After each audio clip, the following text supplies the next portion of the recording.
Scripture reading comes from Acts chapter 8. This is Acts chapter 8, verses 26 to 39.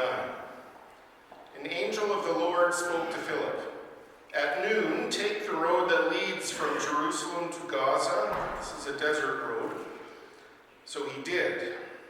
Meanwhile, the Ethiopian man was on his way home from Jerusalem where he had come to worship. He was a eunuch and an official responsible for the entire treasury of Candace. Candace is the title given to the Ethiopian queen. He was reading the prophet Isaiah while he was sitting in his carriage. The Spirit told Philip, "Approach this carriage and stay with it." Running up to the carriage, Philip heard the man reading the prophet Isaiah. He asked, "Do you really understand what you are reading?"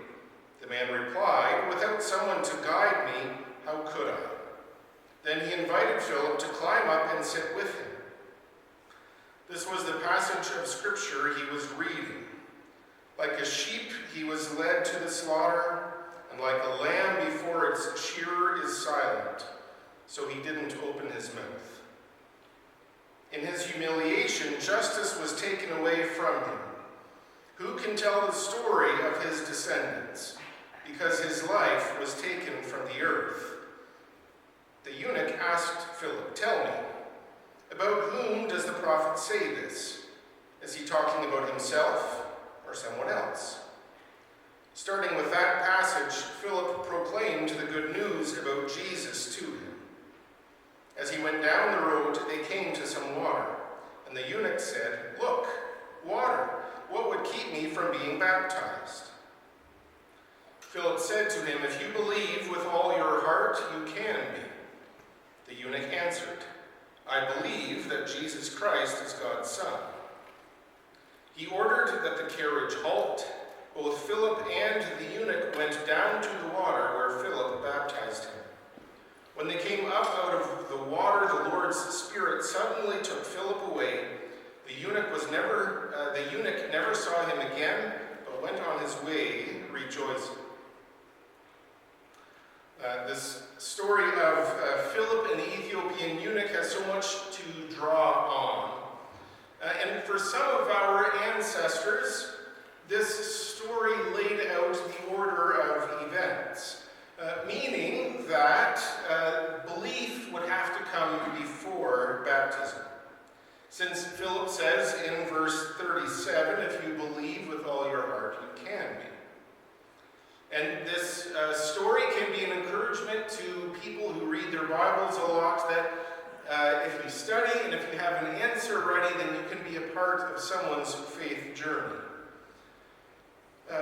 But today I want to look at one particular moment in this story, and I want to use that one moment to frame a few Mennonite history stories. Now, you've come for a sermon today, not a history lecture. So I am trying to focus on the story as well. And we don't know much about this Ethiopian man. We do know that there was a church in Ethiopia very early on. And the Mennonite church, or the affiliated Mennonite church in Ethiopia, is doing well, even after some communist suppression that happened there. But the man in this story has traveled from Ethiopia to Jerusalem. He's not a Jew, he is an Ethiopian, and then he is going home. He's leaving Jerusalem, but he picked up a scroll of Isaiah while he was there, and he's reading it. He's gone to Jerusalem to worship. There's a connection, there's an affinity, but there's still a lack of understanding. There's a whole lot in the scroll that he doesn't understand. So when Philip is led by the Spirit to run alongside the carriage, he gets an opportunity to take the words of Isaiah and explain Jesus to this eunuch. What did Philip say to convince him? We don't know. We don't really know. And in the story, Philip doesn't actively make an invitation to faith. All we know is that the man was convinced. But he doesn't say, "Baptize me now." He has a question. The question is, what would keep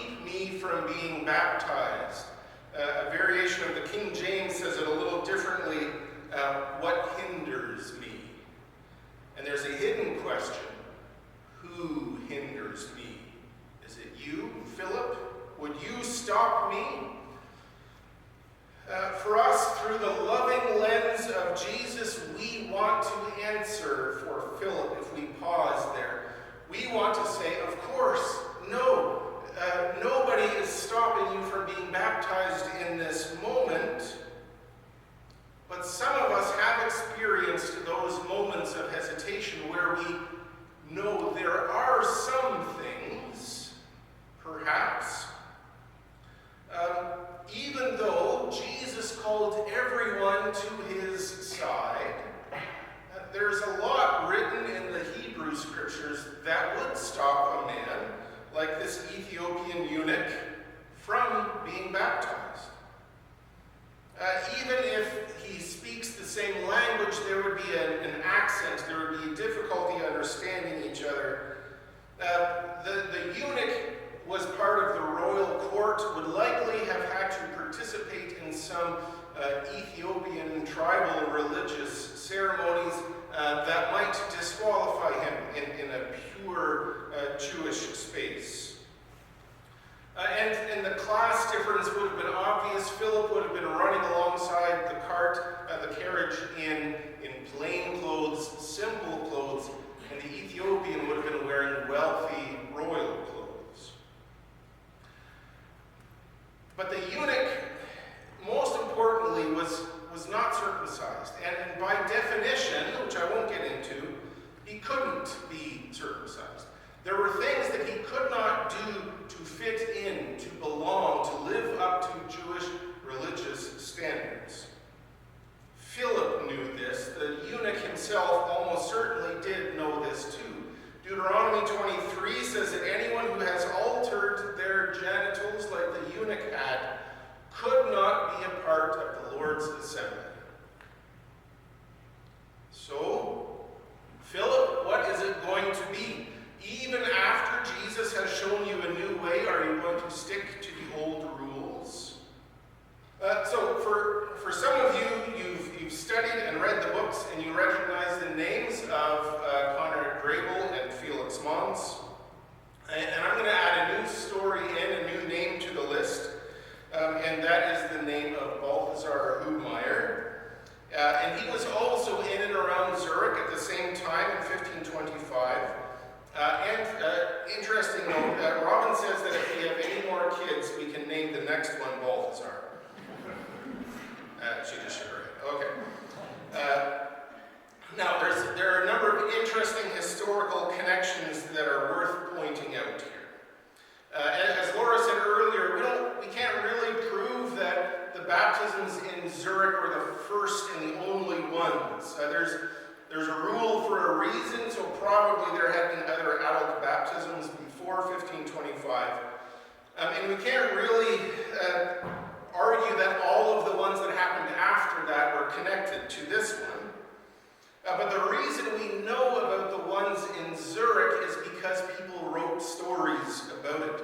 Because the people who were baptized were educated, they were capable of telling their own stories. They wrote letters, scholarly articles mentioning this. That's why it's written down.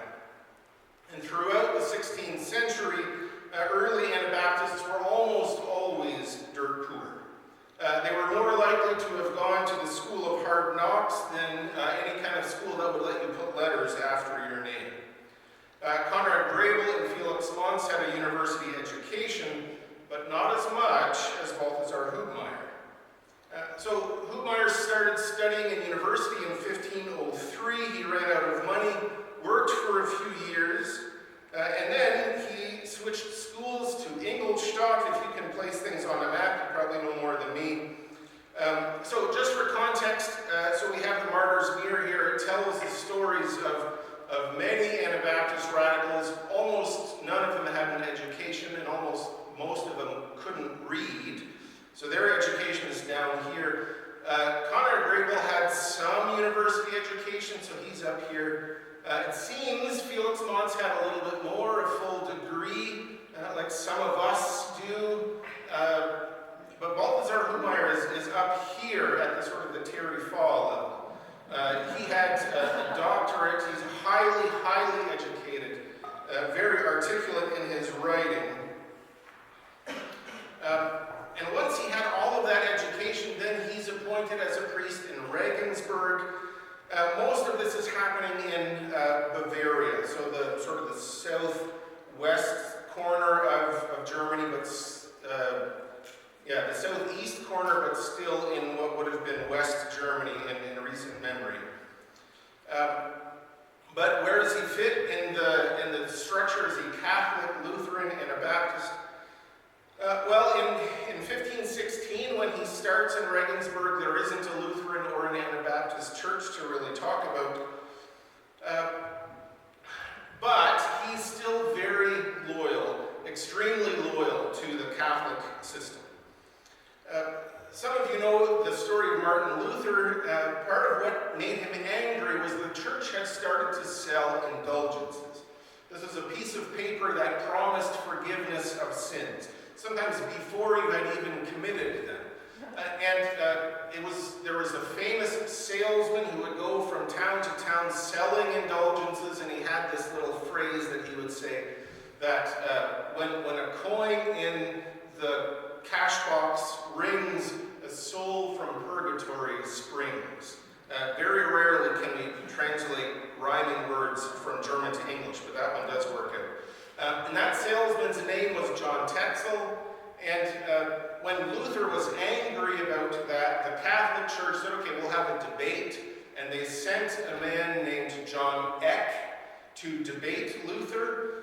Scholars pretty much agree Luther lost that debate. John Eck went to school, studied alongside Balthasar Hübmaier. These are very loyal, very devoted Catholic voices.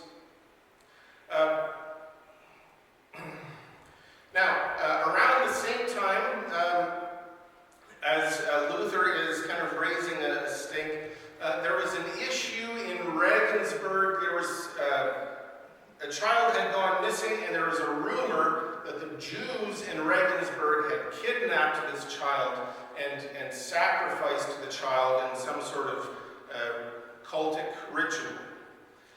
So, partly under Hübmaier's control, the Jews were rounded up, kicked out of Regensburg, and they demolished the synagogue.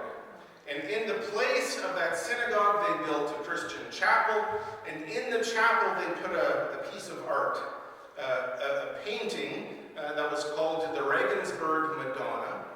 And the Pope had blessed that painting and said that any Christians who do a pilgrimage to Regensburg to see this painting would receive an indulgence, a forgiveness of some kind of sin. And you could also buy little trinkets with that copies of that painting on it, also for more money. So people were coming to Regensburg, making donations, and the church in Regensburg was getting very rich, and the leaders of it as well, including Balthasar Hübmaier. Was this all his idea? Well, we don't really know, but it sort of tells a story about the kind of God that Hübmaier was preaching about. That if you want to connect with that God, if you want a blessing from that God, it's going to cost you. You're born into that kind of system through child baptism. You have to participate in those rituals throughout your life, and even after you die, your family has to pay money so that blessings can be read to get your soul out of purgatory. This is what the religious system looked like. Now, in 1521, Hübmaier moves to Waldshut, which is currently just north of the Swiss border in Germany. It's a much smaller place, a smaller church, a less prominent position. And we don't really know why he switched. Is this a demotion? It doesn't really seem like that. Maybe he was burned out after being in a big church for a long time. Maybe there was some guilt about what he had done to the Jews. But a lot of people in and outside of the Catholic Church were very critical of the pilgrimage and all of the money that was coming in. So maybe some of that criticism had taken hold. And not long after Hübmaier starts in Waldshut, a group of people had been gathering in Zurich, which was very close by, to ask hard questions about what spiritual life should look like, what the church should look like, what the Bible actually says. And the city of Zurich is going through a reformation of its own. Their new priest didn't want to teach about which meant that he didn't want to take money from people to pray their loved ones out of purgatory. And he wanted to preach and read the Bible in the common language. He didn't want to tell people to stop eating meat during Lent anymore. And he said that none of those things were supported in the Bible, so they had to reframe what the church was doing. Now, the Catholic bishop thought this was ridiculous. First, he thought it was crazy that any of these well-established, meaningful, powerful traditions were up for debate. But he also thought it was crazy that this debate would happen in public by artisans and traders and common politicians. These were issues he thought that should be argued in the church. Now, we would agree with that part, the separating of the church and the state. But the Catholic bishop said, we will decide these in the church, and then we will impose them on the rest of society. And that's where we disagree. Now, Balthasar Hübmaier was at some of these debates, and there were lots of things that people said should inform what church life looks like. Now, going back to the story of Philip and the eunuch, we could run that decision through all of the same filters. Tradition. Well, we've never baptized eunuchs before. Hierarchy. Philip could say, well, I'm okay with it, but maybe we need a real priest to perform that ritual. There could be structural questions that Philip could ask. Well, what do our bylaws and policies say? Maybe we should set up a discernment committee before we baptize this guy. Or popularity. What do the most people want? What's good for business? Well, Hübmaier, Zwingli, and company were clear that the Bible should be the key authority, the central authority. And over the next few years, these debates continued, and they discussed if it was appropriate to have statues and images in the church, what languages, the sermons, and the rituals should be done in. The Bible didn't say it had to be Latin. The Bible didn't teach directly about purgatory. The Bible also warns against idolatry. So the Bible was used to make these changes and decisions. But when it came to baptism, things changed. Conrad Grebel and Felix Mons were also part of this circle, and they said the Bible does not command infant baptism. In fact, it's the opposite. But they hesitated. Now, partly, people started to feel overwhelmed with all of the changes. It was too much, too fast, some people said. And partly, some of the local governments and their armies had said baptism is a little higher up. You can't mess with that, or there may be consequences. And another thing which probably would have been hard for some of the men that I've talked about to understand. As contemporary Mennonites, we see baptism as a sign of our commitment to God, our choice to commit to God, our participation in the church, and God's cleansing power and promise. But when you take away the voluntary commitment, and church participation is also mandatory, then all that's left is God's cleansing power.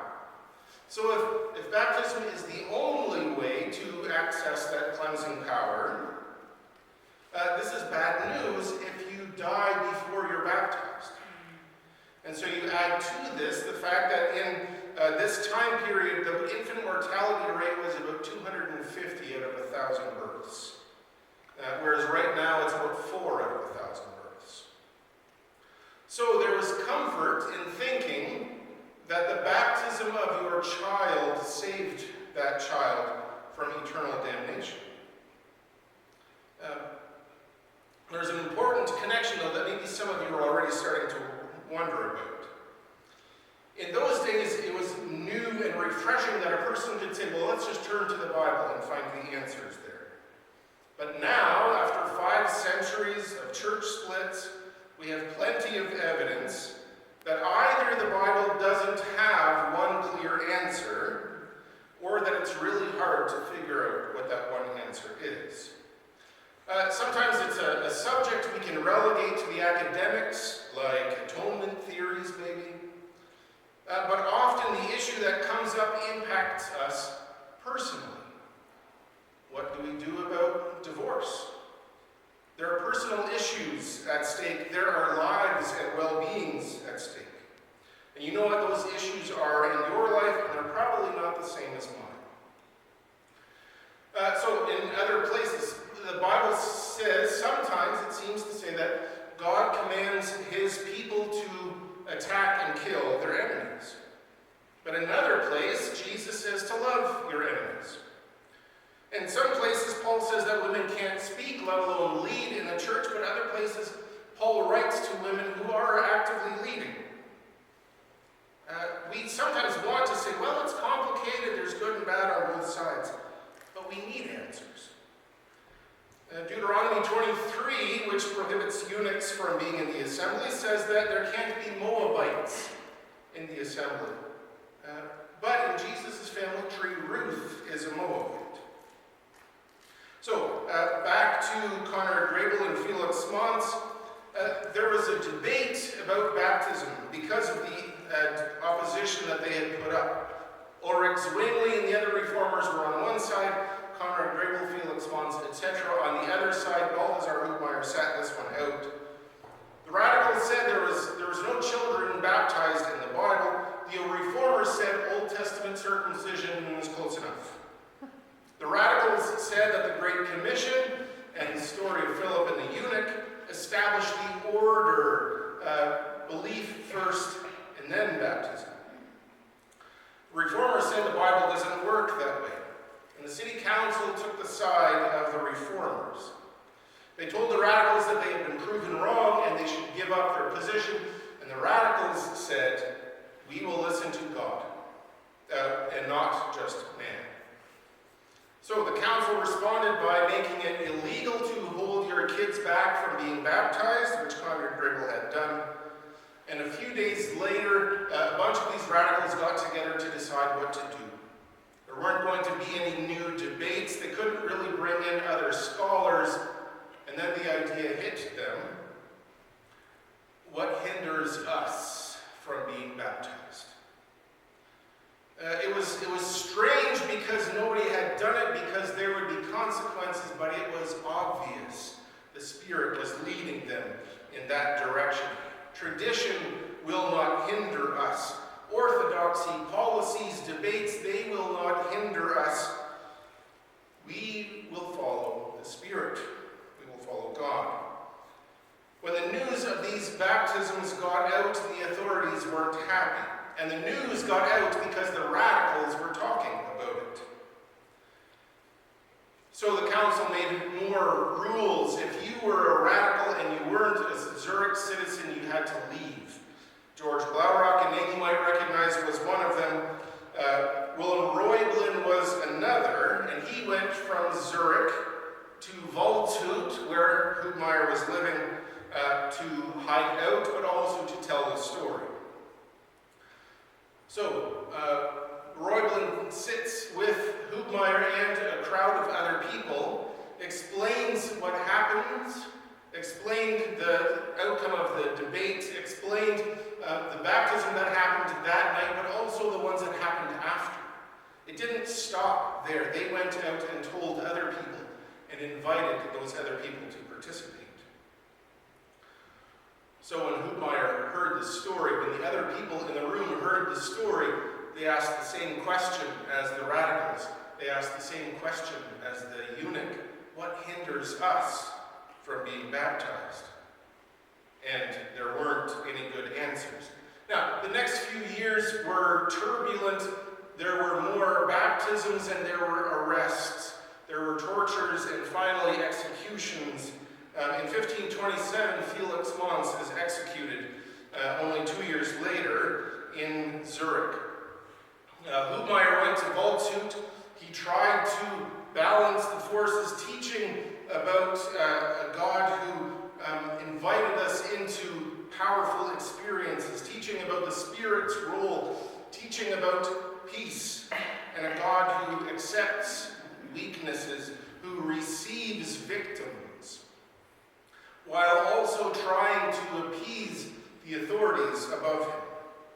Now, ultimately, he couldn't do that, and he was chased away. He had went from Valtsu to Moravia, present-day Czechia, where he became a leader within the Moravian church, the Moravian Anabaptist church, which is now the Hutterite movement.